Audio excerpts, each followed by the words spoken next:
You don't defeat a toxic man by fighting him. You defeat him by confusing him. See, toxic men don't thrive on love, respect, or connection. They thrive on reaction. They want you emotional, angry, defensive. They want you explaining yourself, proving yourself, doubting yourself. Because every time you do, they win. You become predictable, and predictable means controllable. But imagine this. Imagine someone tries to provoke you, to twist your words, mock your emotions, bait you into chaos, and you don't flinch. You don't argue. You don't chase validation. You just stand there, calm, composed, unreadable. You become a mirror, emotionless, unshaken, impossible to decode. That's the moment everything changes. Because the one thing a toxic man cannot handle is not knowing how to get to you. He'll test you. He'll push. He'll try every trick that once worked before. He'll say things designed to trigger you. Not because he believes them, but because he wants to see if you'll lose your composure. It's never about the words. It's always about the reaction. And when you take away that reaction, when you master silence, neutrality, and presence, you don't just confuse him. You break his rhythm, you disrupt his entire strategy. You take his favorite weapon, your emotions, and lock it in a vault he can't reach. That's psychological warfare. The silent kind. The kind that doesn't require yelling, revenge, or confrontation. It's power through composure. It's dominance through emotional discipline. Because toxic men feed on chaos, and when you stop serving it, they starve. They start spiraling. They accuse you of changing. They say you're cold, detached, different. What they really mean is I can't control you anymore. And that's when you know you've won the game. They didn't even realize you were playing. But let's be clear, this isn't about manipulation. It's about mastery. It's about learning how to protect your peace in a world that keeps trying to provoke you. It's about realizing that sometimes your silence speaks louder than 1,000 explanations. Because a toxic man doesn't understand strength the way you do. He thinks it's about dominance. You know it's about restraint. He thinks it's about control. You know it's about calm. He thinks you'll break when he applies pressure. But instead, you become unshakable. And that's what this is about. Learning the psychological trick that confuses toxicity itself. Learning how to use calm as your armor, composure as your weapon, and silence as your strategy. Because when you learn how to control your emotions in front of someone who lives to provoke them, you become untouchable. Now, let's talk about exactly how to do that. Power. That's what it all comes down to. Every toxic man you've ever dealt with, the one who belittled you, manipulated you, made you question your worth, wasn't chasing love. He was chasing control. It's never about connection. It's about dominance. It's about power over your emotions, over your perception, over your sense of self. And here's the truth most people don't want to face. Toxic men don't seek partners. They seek mirrors that reflect their ego back to them. From the beginning, it's not about love bombing you for affection. It's about testing how quickly you'll hand over control. It starts subtle, the way he compliments you while planting seeds of self-doubt. You're amazing, but you'd be perfect if you were just a little more. Fill in the blank. The moment you adjust yourself to fit his image, he knows he's got leverage. That's how the power dynamic begins. Through psychological conditioning, masked as affection. Toxic men operate on one unspoken principle. If they can control your emotions, they can control you. Every argument, every guilt trip, every passive-aggressive comment is a move on a chessboard. And the goal is always the same, to make you react. Why? Because reaction means engagement, and engagement means energy. Whether it's love, anger, confusion, or pain. As long as you're responding, you're feeding the system that keeps him in control. That's why these people are experts in triggering emotion. They study you, your tone, your posture, your silence. They learn your sensitivities, your insecurities, your breaking points. It's not accidental. It's deliberate. They'll use humor to disguise disrespect. They'll use fake vulnerability to gain sympathy. They'll twist logic until you're apologizing for something you didn't even do. And when you finally react, when you explode or defend yourself, they smile inside. Because that reaction tells them, I still have control. See, the psychology behind this is simple. Toxic men are often deeply insecure. Their control isn't born out of confidence. It's born out of fear. Fear of being exposed. Fear of irrelevance. Fear of losing the illusion of dominance. So they create emotional chaos to keep the focus off themselves. If you're busy defending yourself, you're not questioning their motives. If you're walking on eggshells, you're not standing in your power. And that's exactly how they maintain control, through confusion. They blur the line between affection and manipulation, between apology and gaslighting. One moment they're tender and charming. The next, they're cold and cruel. You start to wonder which version is real, the man who held you or the man who hurt you. And in that confusion, your emotional boundaries begin to erode. You start over-explaining, overcompensating, over-forgiving, all in an attempt to bring back the version of him that made you feel seen. But that version only exists when you're compliant. This isn't about intelligence or strength. It's about conditioning. The human brain naturally seeks equilibrium. It wants consistency.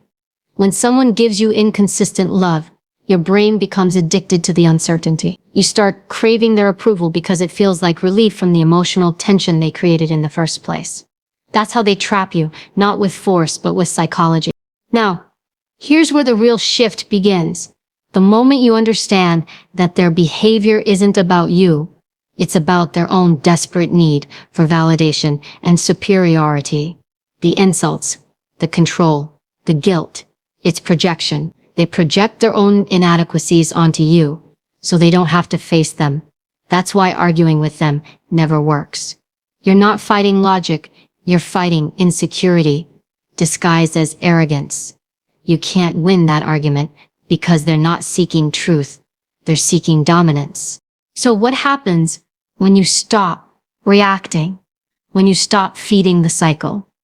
You dismantle the entire structure of their control. Toxic men depend on emotional chaos. It's their lifeline. When you become calm, detached, and unbothered, you become unrecognizable to them. They can't find their footing because you're no longer playing by their rules. Suddenly, they're the ones off balance, overreacting, accusing, trying to provoke you. And that's where you see the truth. Their power was never real. It was borrowed from your reactions. That's why the first rule in confusing a toxic man is understanding this dynamic at its core. You can't fight what you don't understand. You can't win a psychological game without knowing the rules. And the number one rule is this. Toxic men only have power when you give them emotional access. The second you start guarding that access, the second you become intentional with your energy, you strip away their control. This doesn't mean becoming cold or cruel. It means becoming conscious. It means learning to observe instead of absorb. When he throws an insult, instead of internalizing it, you analyze it. What's he really trying to accomplish? What insecurity is he hiding behind that sarcasm? When you view his behavior like data, not a personal attack, you remove his emotional leverage. That's how you start to win. Because here's the truth. Control doesn't come from power over others. Real control comes from mastery over yourself. Toxic men manipulate emotions because they've never learned to manage their own. They control others because they can't control themselves. And when you show them that you can, and you remain composed in the face of chaos, you become a reflection of everything they're not. That's what confuses them most. There's an old saying, the person who controls their emotions controls the room. That's not philosophy, it's psychology. Emotional control is dominance. Not the kind that crushes others, but the kind that commands respect. The kind that makes toxic people nervous because they can't predict your next move. They can't provoke you. They can't guilt you. They can't play their usual game because you've become unreadable. And that's your turning point. You shift from being the target to being the enigma. You confuse them not by fighting back, but by no longer reacting, by breaking the rhythm they rely on, by staying calm when they expect chaos. That's how you reverse the power dynamic, not by overpowering them, but by removing the very fuel that keeps them in control. The moment they realize they can no longer manipulate your emotions is the moment they start losing theirs. And that's when you know you've taken your power back. Emotional detachment isn't about being cold. It's about being clear. It's not about shutting people out. It's about not letting them in where they don't deserve to be. And when you're dealing with a toxic man, someone who thrives on emotional chaos, that kind of detachment becomes your ultimate form of protection. It's the one trick he can't read, can't predict, and can't control. See, toxic people are like emotional hackers. They don't break in by force. They get in because you open the door. They look for access points, your empathy, your need to be understood, your instinct to fix what's broken. They'll say things designed to make you defend yourself or explain your feelings, because the more you explain, the more they learn how to use those emotions against you. Emotional detachment closes that door. It says, you can talk, but I don't have to react. You can provoke, but I don't have to engage. It's not indifference, it's mastery. Detachment is psychological power. It's the ability to observe behavior without being swallowed by it. Think of it like being in a storm. You can't stop the rain, but you can choose not to stand in it. Toxic men thrive on pulling you into the storm, making you feel like you have to fight your way through their chaos. But when you detach, you step out of it. You start seeing the storm for what it is. Noise. Predictable, repetitive noise. The truth is, toxic men are incredibly predictable once you stop reacting emotionally. They follow patterns. They'll love bomb when they feel you slipping away. They'll guilt trip when you stand your ground. They'll mock when they feel powerless. It's a script, and once you learn it, you realize you don't have to play your part. That's what emotional detachment gives you. The freedom to stop playing a role in someone else's performance. Now let's be real. Detachment doesn't come easy, especially when you've been conditioned to equate caring with reacting. We grow up thinking that if we don't respond, we're being rude. If we don't defend ourselves, we're being weak. But with a toxic person, reaction is oxygen. Every time you explain, every time you raise your voice, every time you let their words get under your skin, you're feeding the fire you're trying to put out. Detachment is about starving that fire. It's learning to respond, not react. When you're emotionally detached, your tone changes. You stop rushing to justify. You stop arguing to prove your worth. You use silence strategically. You speak slowly, calmly, and with intention. You don't need to convince anyone of your truth. You just stand in it. That alone is confusing to a toxic man because he expects drama. He expects to provoke emotion. When you give him nothing but calm, he starts to short circuit. He'll accuse you of being cold, distant, or different. That's how you know it's working. You're no longer providing the emotional chaos that keeps him in control.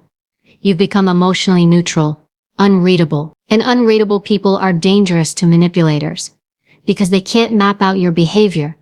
They can't predict what you'll say, how you'll feel, or what button to push next. That unpredictability shakes them to their core. Emotional detachment doesn't mean you don't care.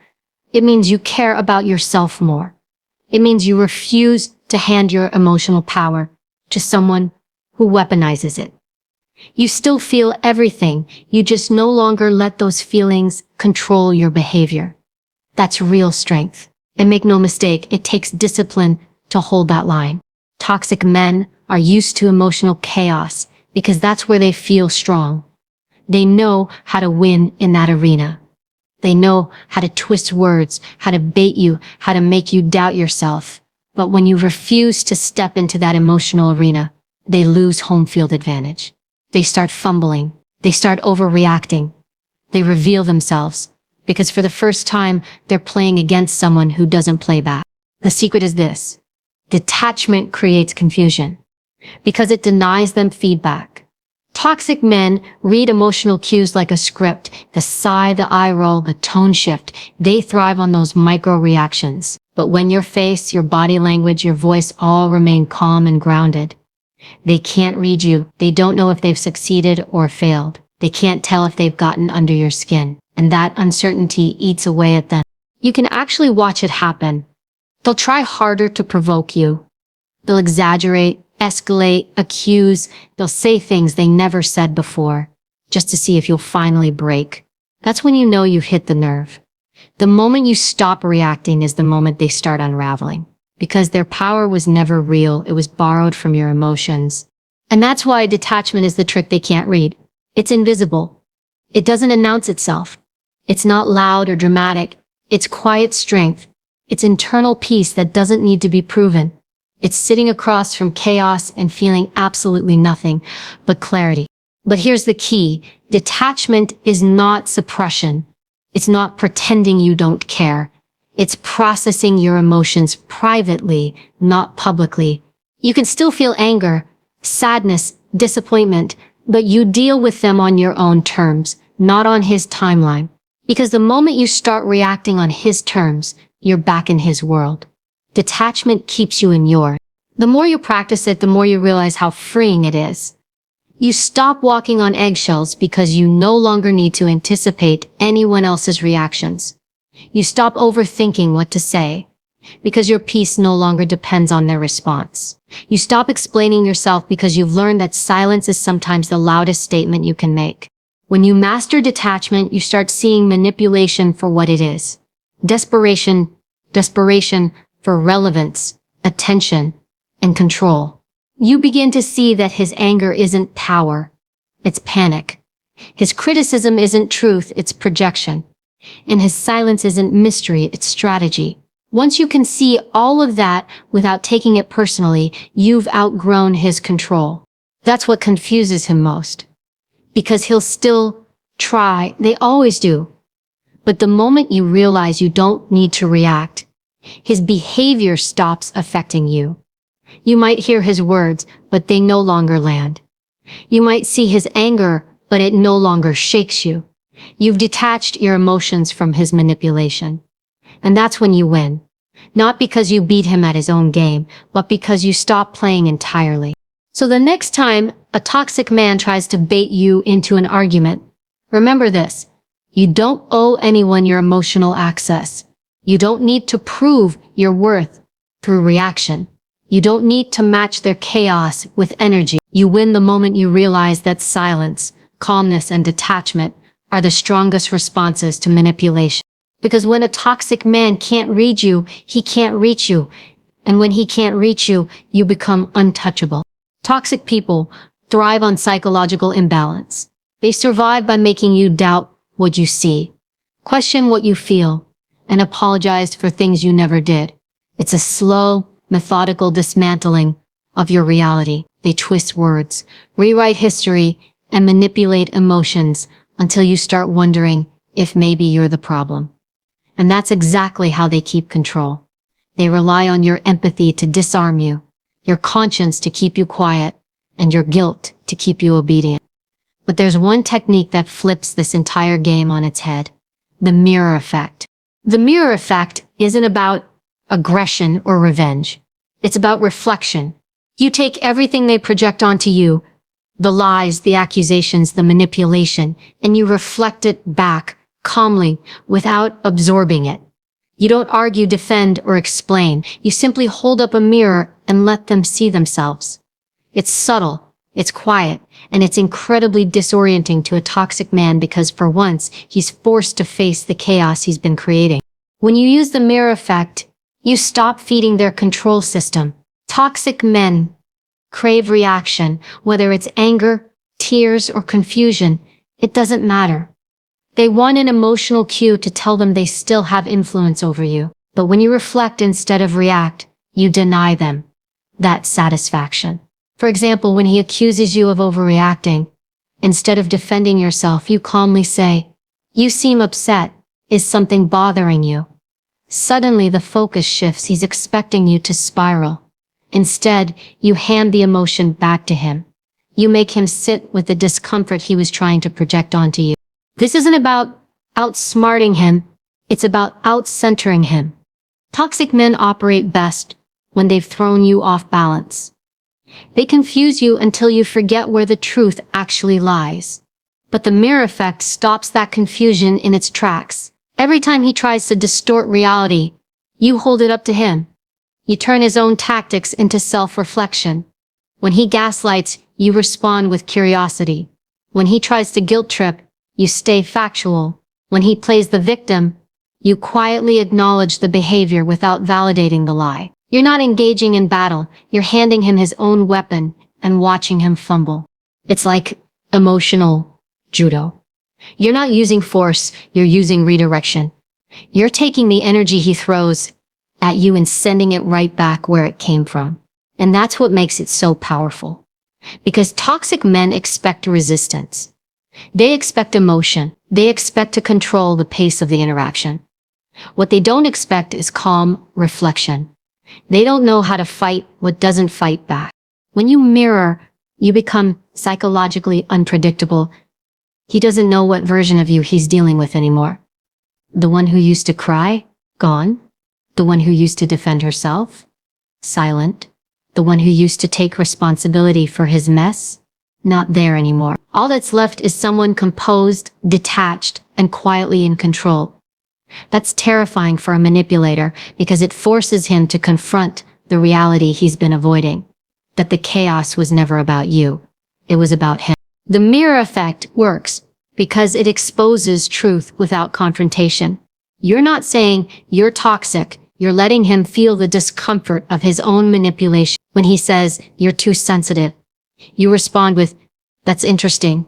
I've noticed you bring that up when I express how I feel." When he says you always make things about you, you calmly reply, "It sounds like you feel unheard." Every sentence he throws at you boomerangs right back. But without aggression, you're not fighting, you're reflecting. And in that reflection, the mask starts to slip. The more you do it, the more off balance he becomes. Because he's used to controlling the emotional tempo. He's used to getting a rise out of you, using that reaction to twist the story. But now, every time he throws an emotional grenade, it lands at his own feet. He tries to provoke you, and all he gets is his own energy mirrored back, calm, centered, neutral. That's not just confusing for him, it's infuriating. Because deep down he knows the only reason he ever felt powerful was because he could manipulate your emotions. Without that, he's exposed. You'll notice how quickly he starts unraveling. His voice may get louder, his tone sharper. He'll throw bigger accusations just to see if you'll break character. He might even play the victim. You've changed. You don't care anymore. You're being manipulative. That's when you know it's working. Because now he's feeling what he's spent so long making you feel: uncertainty. That's what true confusion looks like in a toxic man. When the control he's built his identity on starts to crumble. But here's where you have to stay strong. The mirror effect only works if you remain calm. If you let him pull you back into emotional reaction, the mirror cracks and the power shifts again. So you practice stillness. You stay composed. You remind yourself he's not angry because you're wrong. He's angry because you're no longer reactive. That's not a loss, that's liberation. The mirror effect also teaches you something deeper about yourself. It shows you how much control you actually have. For so long, you may have believed that his behavior dictated your emotions. But once you learn to mirror instead of react, you realize you control the energy in every conversation. You set the tone. You decide what gets absorbed and what gets reflected. That's emotional intelligence on a tactical level. And it's not just about confusing him. It's about empowering you. Because the moment you stop defending yourself to someone committed to misunderstanding you, you reclaim your peace. You stop wasting your energy trying to make sense to someone who benefits from keeping you off balance. The mirror effect teaches you that clarity is power and calm is the loudest form of strength. So when he tries to twist your words, reflect. When he tries to provoke a reaction, reflect. When he plays the victim, reflect. Each reflection is a quiet act of rebellion. It's you saying without words, I see what you're doing and I'm not playing anymore. Toxic men hate mirrors because they force accountability. They strip away illusion. They make manipulation visible. And that's the one thing they can't handle, visibility. They thrive in confusion, but clarity suffocates them. The mirror effect gives them a front row seat to their own dysfunction, and it's the most disorienting thing they'll ever experience. And the best part, you don't need to raise your voice, prove your point, or defend your worth. You simply stand there calm and centered, reflecting everything back until they can no longer tell where their manipulation ends and your control begins. That's how you confuse a toxic man, by letting him see himself clearly for the first time and realizing you're no longer the mirror he can distort. Because once you become the mirror, you're no longer the target. You're the reflection of truth. He can't escape, and nothing terrifies a toxic man more than being forced to look at his own reflection. Power doesn't always roar. Sometimes it's quiet, controlled, unshakable. It's the kind of power that doesn't need to prove itself because it already knows its worth. And when you're dealing with a toxic man, that kind of calm power is the one thing he cannot handle. It's the psychological trick that dismantles every manipulation tactic he's ever relied on, because it breaks the game from the inside out. Toxic men operate on emotional volatility. They test boundaries, stir conflict, and provoke reactions to confirm they still have power over your emotions. It's not the chaos that fuels them, it's your participation in it.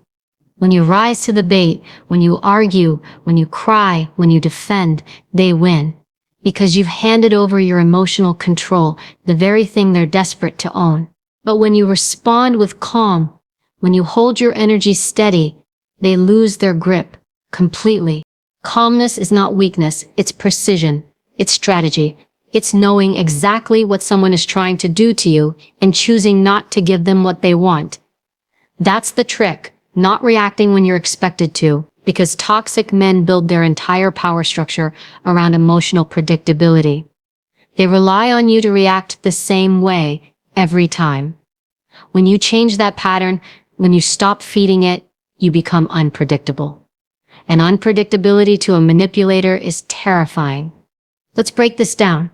Imagine he throws an insult at you. Sharp, personal, designed to sting. In the past, maybe you would have defended yourself, explained your side, tried to get him to understand how hurtful it was. But not this time. This time, you stay composed. You meet his gaze, not with anger, not with fear, but with neutrality. You let a pause hang in the air, long enough for him to feel the weight of his own words. Then calmly you say something simple like, "That's an interesting thing to say." You're not defending. You're not engaging. You're disarming. That moment, that silence, that composure creates psychological chaos in him, not you, because calm is power. When you're calm, you can think. When you're calm, you can see the manipulation clearly. You notice the shifts in tone, the patterns in behavior, the tactics designed to destabilize you. And instead of reacting emotionally, you begin to observe logically. You stop asking, "Why is he saying this?" and start asking, "What is he trying to achieve by saying this?" That one shift changes everything. You move from being inside the emotional game to standing above it. Toxic men can't read calm energy because it doesn't give them feedback. They say something cruel, and instead of getting a tear or an argument, they get stillness. They say something manipulative, and instead of guilt, they get quiet observation. It's like yelling into a void. Their tactics stop working because their usual cause and effect pattern is broken. The more calm you are, the more confused they become. Because in their world, control equals emotional reaction, and now they have neither. You'll notice how this calm power starts to change everything, not just how they treat you, but how you see yourself. You start realizing you never needed to outshout anyone to be powerful. You never needed to prove anything. Your energy, your tone, your composure, that's your dominance. That's your defense. Calmness isn't passive, it's decisive. It says, I choose peace over participation. And that decision shifts the entire power dynamic in your favor. Here's the truth. A toxic man doesn't actually want you to be calm. Calm makes him feel irrelevant. His manipulation depends on drama, tension, and emotional unpredictability. When you refuse to engage, he starts to lose identity. You'll see him escalate. More insults, more accusations, more emotional theatrics. That's how you know your calmness is working. Because the calmer you stay, the louder he gets.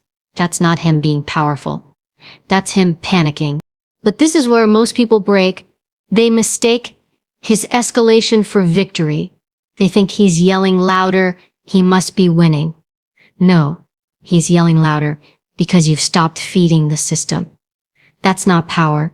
That's desperation. The more composed you remain, the more he exposes himself. His manipulation becomes obvious to everyone watching, and his words start to lose their sting. That's what calm power does.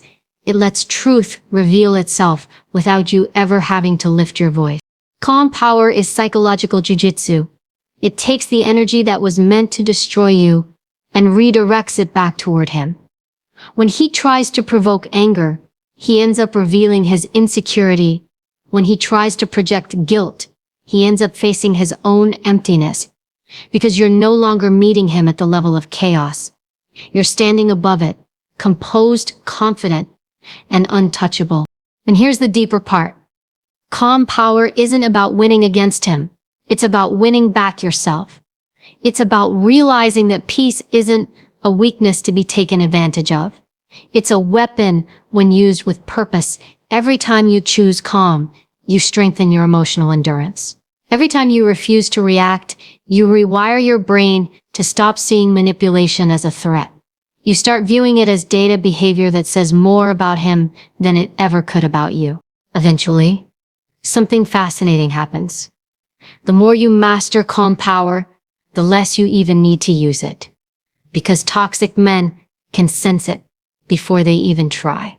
They feel it in your energy, in your silence, in the steadiness of your presence. They realize they can't pull you into their chaos anymore, and they either withdraw or expose themselves trying. Either way, you win. The key is consistency. Calm isn't a one-time response, it's a lifestyle. It's how you train your mind to stop reacting to every provocation. It's how you teach yourself that not every battle deserves your energy, and not every comment deserves your response. You stop engaging in emotional tug-of-war, and instead you let go of the rope. That's how you confuse them, not by fighting harder, but by not fighting at all. So the next time a toxic man tries to test you, when he throws the same old bait, when he pokes at your peace, when he waits for the explosion that never comes, remember this: your calmness is your control. It's not silence from weakness. It's silence from strength. It's psychological dominance through stillness. Because calm power doesn't mean you're unaffected, it means you're unmoved. And that's something a toxic man will never understand. He lives in chaos. You've mastered peace. He seeks control. You've found freedom. He plays games. You play chess. That's the psychological trick. The power of confusion isn't in what you say or do, it's in what you no longer give. The absence of reaction, the refusal to feed manipulation, the composure that disarms chaos. That's how you win. That's how you break the pattern. Because the calmest person in the room is always the most powerful one. Always. Freedom doesn't come the moment you walk away from a toxic man. It comes the moment he no longer lives inside your head. It's when your peace stops depending on his silence, his approval, or his reaction. That's the real liberation, when your energy no longer bends to the gravity of his chaos. Because reclaiming your power isn't just about leaving someone behind, it's about taking back every piece of yourself that you gave away while trying to survive them. For a long time, you didn't even realize how much energy he was draining from you. Toxic men have a way of disguising control as connection. They make you believe that love is supposed to feel heavy, that you have to earn their affection, prove your loyalty, or apologize for your emotions. They twist your empathy into a leash. And without even noticing, you start giving away your time, your joy, your focus, your sense of peace, little by little, until one day you wake up exhausted and don't even know why. Reclaiming your energy means seeing that exhaustion for what it is, evidence of how much you've given to someone who never deserved that access in the first place. It means realizing that your emotional energy is the most valuable currency you have. Every time you argue with him, defend yourself, replay a conversation in your head, you're making an investment. But what if the return on that investment is pain, confusion, and emptiness? Then it's time to stop spending, because your peace is worth more than any illusion of closure. Liberation starts when you understand that detachment isn't punishment, it's protection. You're not being cold. You're being clear. You're learning to stop pouring energy into dead spaces. That's how power comes back to you. When you stop chasing validation from someone who benefits from keeping you insecure, you start to realize that every reaction, every emotional response, every moment you spend trying to decode him is time you could be spending rebuilding yourself. And that's the shift. When your focus turns inward, when your energy stops circling around him and starts flowing back to you, you begin to reconnect with your instincts, the ones you silenced because he told you that you were too sensitive or too emotional. You start trusting your gut again. You start remembering what peace feels like. You start rediscovering the sound of your own thoughts without his voice cutting through them. That's when you begin to feel something you probably haven't felt in a long time. Freedom. Freedom from walking on eggshells. Freedom from questioning your worth. Freedom from the emotional roller coaster he built just to keep you off balance. You stop needing explanations because you've accepted that no amount of reasoning can fix what thrives on confusion. You stop needing apologies because you realize you can move on without them. You stop trying to make him understand your pain because he was never listening. He was studying your reaction. And when you stop giving him that reaction, you take back your energy. That's the beauty of liberation. It's quiet. It's not about revenge or proving him wrong. It's about becoming so grounded in yourself that his chaos no longer reaches you. You start to notice how light your days feel when you stop explaining yourself to people committed to misunderstanding you. You notice how much mental space you have when you're no longer rehearsing conversations in your head. You notice how peaceful silence becomes when it's no longer filled with tension or fear. Reclaiming your power also means forgiving yourself. Not for him, for you. For the moments you stayed when you should have walked away. For the times you lowered your standards just to keep the peace. For the nights you cried yourself to sleep, thinking something was wrong with you. None of that makes you weak. It makes you human. You cared deeply. You loved genuinely. You hoped things would change. That's not weakness. That's compassion. You just gave it to the wrong person. And now you get to give it back to yourself. When you reclaim your power, you start setting boundaries, not out of anger, but out of clarity. You realize that saying no isn't rude, it's necessary. You learn that you don't have to explain your silence, your absence, or your peace. You learn that protecting your energy is not selfish, it's survival. Toxic men will call your peace distance because they can't control you anymore. Let them. Because your calmness is not for them to understand, it's for you to live in. The truth is, liberation isn't a single moment, it's a process. There will be days when you feel strong and days when you're tempted to look back. That's okay. Healing doesn't mean forgetting. It means remembering without breaking. It means understanding that you can acknowledge the past without living in it. You can remember the lesson without reliving the pain. Each time you do, your energy comes back a little stronger. And eventually you reach a point where you stop asking, why did he do that to me? And start asking, why did I tolerate it for so long? Not from self-blame, but from self-awareness. Because that's where real growth happens. You see, every manipulative conversation, every gaslight moment, every time he tried to make you question your reality, all of it was training. Training you to recognize manipulation faster.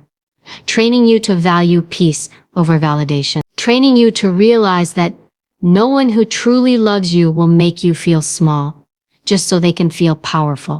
That realization is the ultimate liberation.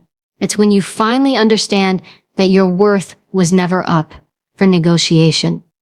You were never too much. You were never too emotional. You were just around someone who didn't know how to handle depth, and now you're free to give that depth to someone or something that can actually meet you there. Reclaiming your energy also means learning to protect it, because once you've been through that kind of chaos, peace becomes sacred. You start guarding it like a fortress. You become intentional about who gets access to you, who gets your time, your attention, your vulnerability, not because you're bitter, but because you finally understand how valuable your energy truly is. You don't hand it out freely anymore. You invest it wisely. And here's the beautiful irony. Once you reclaim your power, toxic men stop being drawn to you because they can sense it. They can feel your boundaries before you even speak them. They can feel that calm, grounded energy that says, I'm not available for manipulation. You no longer attract chaos because you've outgrown it. So if you're in that place right now, still healing, still finding your way out, know this. The day will come when his voice no longer echoes in your head, when your heart no longer races at the thought of confrontation. When you wake up and realize you feel light again, that's the moment of liberation. That's when you know you've reclaimed your energy and your power. And when that happens, you won't even want revenge. You won't care what he thinks. You won't need closure. You'll simply smile, stand taller, and walk forward, not because you're running from something, but because you're finally walking toward yourself. That's liberation. That's strength. That's peace reclaimed. There comes a point when silence becomes louder than words, when calm becomes more powerful than confrontation, and when walking away speaks louder than staying ever could. That's the moment you realize you've already won, because the true victory isn't proving a toxic man wrong. It's proving to yourself that you never needed to play his game to begin with. You see, toxic people thrive on reaction. They need your chaos to stay relevant. But when you learn to meet manipulation with stillness, cruelty with clarity, and control with composure, you stop being part of their story.